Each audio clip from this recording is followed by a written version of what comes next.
If you're thinking about buying a bike this year, stop right now, because many motorcycles are financial black holes, overpriced, outdated, and collapsing in resale faster than you can say buyer's remorse. Dealers can't give them away, and for good reason. Wait until you see the last one. It's a train wreck with a price tag, and it's dragging a legendary brand down with it. Let's start with a machine that once ruled the Boulevard, and now can't even get off the lot. The Suzuki Boulevard M109R was once the muscle cruiser every rider wanted to be seen on. A beast of a bike, built around a 1783 cubic centimeter V-twin that produced 128 horsepower and a monstrous 118 pound-feet of torque. It was big, brutal, and impossible to ignore. With its massive rear tire, aggressive stance, and throaty growl, the M109R didn't just make a statement, it screamed. But fast forward to today, and the only thing screaming is the silence in the showroom.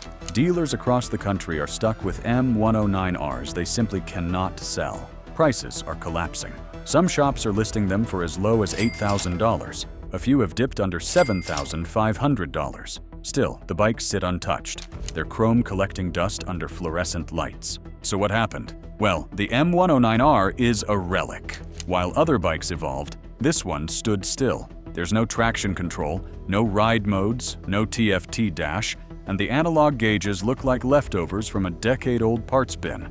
For a modern rider, it feels like stepping back in time, and not in a good way. Fuel economy doesn't help either. At just 32 miles per gallon, the M109R is a gas-guzzling heavyweight at a time when fuel prices are climbing fast. Maintenance costs are high, comfort is minimal, and tech practically non-existent. One dealer in Missouri even admitted they discounted 5 M109Rs to move them out the door. Not one sold. The sad truth? The Boulevard M109R still looks like a muscle bike, but in 2025, it rides like a mistake. And if you think that's bad, Harley-Davidson's next-gen cruiser was supposed to change everything. But what it did instead was drive buyers straight into the arms of the competition. No one expected the Sportster S to tank this hard. A modern, liquid-cooled machine aimed at younger riders who wanted power, style, and tech, all in one sharp package. On paper, it delivered. A Revolution Max, 1250 engine with 120 horsepower and 94 pound-feet of torque. Ride modes, a slipper clutch, a digital dash. It was everything Harley promised and more. Harley threw everything at it. Modern tech, aggressive styling, a liquid-cooled engine, and hoped it would bridge the gap between old school and next gen. And still, it flopped. Walk into any Harley dealership in 2025 and you'll see it. Rows of untouched Sportster S units, some marked down by $3,000 or more. A bike that launched at 15 grand is now going for 12, even 11, and dealers still can't move them. So what went wrong? For starters, the competition didn't just catch up, they blew past. Bikes like the Yamaha MT-07 cost thousands less, way less, and ride better. Add in skyrocketing insurance premiums and higher cost of ownership, and suddenly the Sportster S stopped looking like the future and started looking like a bad decision. Then there's the ride. The Sportster S weighs over 500 pounds, and it feels like it. Despite the aggressive styling, it's stiff in corners, clunky in traffic, and lacking the soul that older Harley riders expect.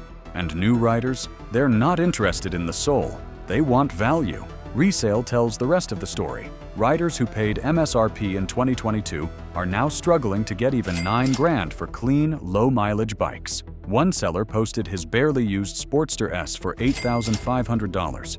After 2 months, not a single bite. The Sportster S was supposed to be Harley's rebirth, a bold leap into the future. But as that dream faded, BMW tried to resurrect the past in chrome and steel, and ended up watching it sink like a stone. The BMW R18 was supposed to be a masterpiece, a luxury cruiser with old-school charm, modern engineering, and the biggest boxer engine BMW had ever built. With 91 horsepower and 116 pound-feet of torque, it had the numbers. With chrome everywhere, a stretched-out stance, and vintage cues pulled from the 1930s, it had the look. It was meant to go toe-to-toe with Harley's finest and win, but it didn't. In 2025, the R18 is one of the slowest-selling bikes on BMW showroom floors. Dealers are cutting prices by $3,000, $4,000, even $5,000, trying to get them out the door. And even with those discounts, buyers are walking right past them. Why? Because no one asked for this. The R18 weighs nearly 900 pounds. Let that sink in. Almost half a ton. It's heavy, awkward, and physically exhausting for most riders. The giant boxer engine sticks out like wings, making it feel wide and clumsy in traffic. And despite all the weight, all the flash, and all the retro branding, it doesn't offer much in return. Just basic traction control, ABS, and a layout that feels more like a rolling art piece than a real-world motorcycle. Fuel economy, poor. Rider comfort, questionable. Versatility, non-existent. And let's be honest, BMW's core customers aren't looking for chrome-laden cruisers. They want GS models, RTS, bikes that eat miles and tackle continents.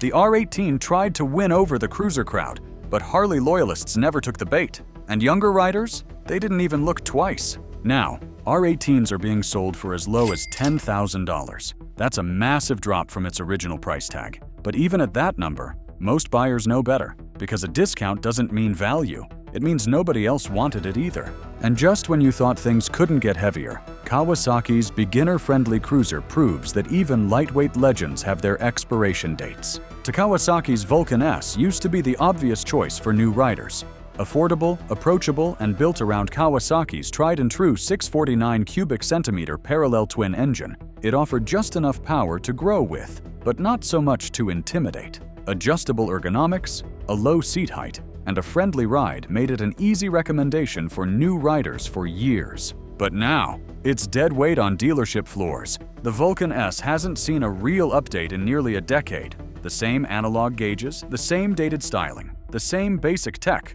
or lack of it. No ride modes, no cornering ABS, no TFT display. In 2025, it feels like a time capsule from 2015. And the price? It's no longer a budget option. Tariffs and inflation have pushed it close to $8,000 out the door. At that number, riders are turning to better-equipped rivals like the Honda Rebel 500, which offers more style, more tech, and better resale for less money. Speaking of resale, it's brutal. Riders who bought a new Vulcan S just a few years ago are now getting offered less than $4,000. Some private sellers are listing clean, low-mileage bikes for $3,500, and they're still not moving. It's a shame because the Vulcan S was a great first bike in its time, but 2025 isn't that time anymore. And what used to be a smart entry into cruising is now just an outdated leftover dealers can't get rid of. But if you think beginner bikes are taking a hit, wait until you see what's happening to high-end performance tourers, because the next bike, it's completely falling apart on the sales floor. There was a time when the KTM 1290 Superduke GT felt invincible. Long-distance touring, high-speed carving, and full-throttle adrenaline, with a 1,299 cubic centimeter V-twin that spits out a ferocious 175 horsepower and 94 pound-feet of torque. It's one of the most powerful sport touring machines ever built. Add cornering ABS, ride modes, a quick shifter, and semi-active suspension, and you've got a tech package that looks unbeatable on paper. But in the real world, this bike has become a financial disaster. At launch, the Superduke GT came with a sticker price north of $20,000. And from day one, that number scared people off. Even among performance junkies, 20 grand was a tough pill to swallow, especially when you could get a Yamaha Tracer 9 GT or Kawasaki Ninja 1000 SX for thousands less, with similar features and far better reliability. That's the other problem: reliability. Riders have reported electrical gremlins, overheating issues, flaky electronics, and expensive parts. Valve checks and software bugs become routine headaches. And if something breaks, good luck finding a shop that can fix it without ordering specialty parts from Europe. Now, in 2025, dealerships are dumping Superduke GTs with discounts of up to $4,000, sometimes more. Bikes that once cost $20,000 are sitting on the used market for $9,000, $8,500, even less. The depreciation is crushing. And worse, the buyer pool is shrinking. Riders who want long-haul comfort don't trust the reliability. Riders who want performance go for lighter, simpler machines. And those who still love KTM, most of them are chasing dirt, not sport touring hybrids. The Superduke GT had all the tools to be a legend. But in 2025, it's just another overpriced rocket that burned too hot and left nothing but smoke. It's one thing for a premium sport tourer to fall from grace. It's another when a classic budget cruiser becomes dead weight in a showroom full of regrets. The Honda Shadow Phantom used to sell itself. Low seat, blacked out styling, bulletproof reputation. For years, it was the safe choice, especially for newer riders chasing that bobber vibe without breaking the bank. But now, it's a ghost. Dealerships can't give them away. Even used Shadows with low miles and shiny pipes are listed at $3,500 and still collecting digital cobwebs on classified sites. Because the truth is, riders have moved on, and the Phantom hasn't. The tech is ancient. No ride modes, no digital dash, no standard ABS. Just a basic V-twin making 44 horsepower and hoping nobody notices the clock stopped ticking in 2010. Even loyal Honda fans are turning their backs. Chinese and mid-tier brands are offering more for less. New designs, better fuel economy, and real features. The Shadow, it's still banking on nostalgia. And in 2025, that currency just doesn't spend. And if you think a Japanese cruiser gathering dust is bad, wait till you see how a British icon lost its voice. Every great tragedy starts with promise, and this one had it all. Looks, lineage, and loud praise. But in the end, it couldn't outrun the truth or the clearance rack. The Triumph Bonneville Bobber had style. That solo seat, the hardtail look, the wide bars and stripped-down silhouette. It oozed retro cool. It looked like something out of a time machine, but with just enough modern tech to feel alive. Until it didn't. In 2025, dealers are struggling to move them. Discounts are deep, $2,000 off, sometimes more. And still the Bobber lingers. Not because it rides poorly, but because the market moved forward, and the Bobber didn't. Riders now expect more. Digital displays, customizable ride modes, cornering ABS. The Bobber gives you an analog clock and a prayer, and for a bike that launched at over $13,000, that's not going to cut it. Then there's the practicality, or lack of it. That minimalist styling means no passenger seat, no storage, no comfort on long rides. It's a showpiece, not a daily companion. And in a world where value matters more than vanity, the Bobber lost its edge. You'll still see them, gleaming under showroom lights, begging for attention. But these days, the only thing they're turning is heads, in the opposite direction. And if a retro Brit can fall this hard, imagine what happens when an American legend fades into the background. Sometimes it's not about what a bike is, it's about what it isn't. And just when you think it couldn't get more disappointing, along comes a cruiser that proves even big names can build forgettable bikes. The Indian Scout 60 should have been a home run. It had a heritage, it had a name, it even had the specs. 999 cubic centimeters V-twin, 78 horsepower, a low seat, and clean cruiser lines. It was built to be the affordable entry point into a storied American brand. But affordability means nothing if the bike doesn't hold value.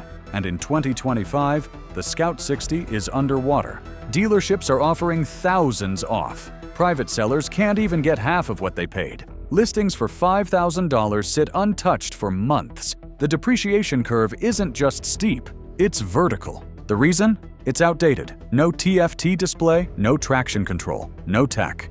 Just a stripped-down cruiser at a time when stripped down no longer means cool. It means behind. To make matters worse, maintenance is expensive, parts are costly, and finding a shop that'll touch one without sending you straight back to the dealership is getting harder every year. For a bike that was supposed to welcome new riders into the Indian family, the Scout 60 has become a warning sign instead. A reminder that even legacy brands can miss the mark badly. And speaking of disappointment, the next one might be the most painful for riders who thought they were buying a premium Italian dream machine. Ducati. The name alone used to mean something. Speed, passion, pedigree. But not every Ducati holds its value. And some, they collapse the second you sign the papers. The Ducati Monster 937 looked like a no-brainer. 111 horsepower, lightweight frame, Italian styling that screamed performance. For around $12,500, it promised all the thrills of a middleweight naked bike with Ducati's signature flair. Instead, it became a finance trap. In 2025, you'll find them sitting unsold, marked down by $3,000 or more. Dealers don't even bother hiding the desperation. And on the used market, prices have tanked. Riders who paid full price 2 years ago are lucky to get 9 grand now. Some can't even break 8. Why? Because it's not just about the purchase price. Ducati's ownership costs are brutal. Frequent valve checks, costly service intervals, electronics that love to act up. Every visit to the shop feels like writing a check for regret. And when buyers compare it to competitors like the Yamaha MT-09 or Suzuki GSX-8S, bikes that are faster, cheaper, and easier to live with, the Monster starts to look less like a masterpiece and more like a mistake. It still looks the part, but in 2025, the Ducati badge isn't enough. Not when the market expects more, for less. But if you think that's rough, just wait, because the final bike on this list doesn't just disappoint, it rewrites the definition of buyer's remorse. This was supposed to be Harley-Davidson's revolution. Instead, it became the industry's punchline. The Livewire was Harley's attempt to prove it could be something it's not. An electric motorcycle chasing Silicon Valley dreams in a leather and steel world. It packed 100 horsepower, 84 pound-feet of torque, and a 0 to 60 time that looked great in a press release. But no amount of speed could hide the fact that this was a Harley with no heart, no soul, and no audience. When it was first unveiled, Harley treated it like the second coming. There were sleek promotional videos, high-budget unveilings, test rides for influencers, and claims that this was the future of motorcycling. The company poured millions into convincing the world that it was no longer a relic of the past, that it could be bold, young, relevant. But from day one, the numbers didn't add up. The Livewire hit the market with a jaw-dropping $29,799 price tag, more than most of Harley's fully loaded touring bikes. Riders looked at that price and laughed. It's not that riders were against electric motorcycles, they just weren't interested in one that missed the mark this badly. The biggest issue? Range. Even under ideal conditions, the Livewire barely cracks 146 miles in the city. On the highway, that figure drops to double digits. Long-distance riders, Harley's bread and butter, weren't going to plan cross-country trips around public charging stations. And the younger urban riders Harley was hoping to attract? They weren't interested in dropping luxury car money on a motorcycle with a glorified smartphone app for a dash. Even the ride experience felt alien. There was no gear shifting, no engine vibration, no iconic rumble, just silent acceleration. Some called it smooth, most called it soulless. Harley's core customers wanted the visceral experience of a V-twin thumping beneath them. The Livewire gave them a whisper. It didn't roar, it hummed. And while engineers applauded the tech, riders just shrugged and walked away. Younger riders weren't sold either. If they wanted electric, there were cheaper, better options. If they wanted excitement, there were faster, louder ones. The Livewire was priced like a revolution, but delivered like a science project. As of 2025, dealerships are doing everything they can to unload the units still sitting under showroom lights. Discounts of $6,000 or more are common. Some dealers are bundling accessories or service credits just to sweeten the deal, but none of it's working. The bike that was supposed to lead Harley into a new era now sits forgotten, quietly depreciating in the corner. The resale market? It's a bloodbath. Livewires that once sold for nearly $30,000 are now listed online for under $15,000, and they're still not moving. The verdict is in. The Livewire wasn't the future. It was a desperate attempt to buy relevance. A $30,000 lesson that no amount of software, silence, or sleek branding can replace the one thing Harley-Davidson built its legacy on: soul. And there you have it. 10 bikes you do not want to end up with in 2025. The discounts might look tempting, but trust me, these machines are cheap for a reason. Do your wallet a favor. Look twice, buy once, and leave these mistakes in the showroom where they belong, because this list was just the beginning. Ready for more? Hit the next video to see what's really coming.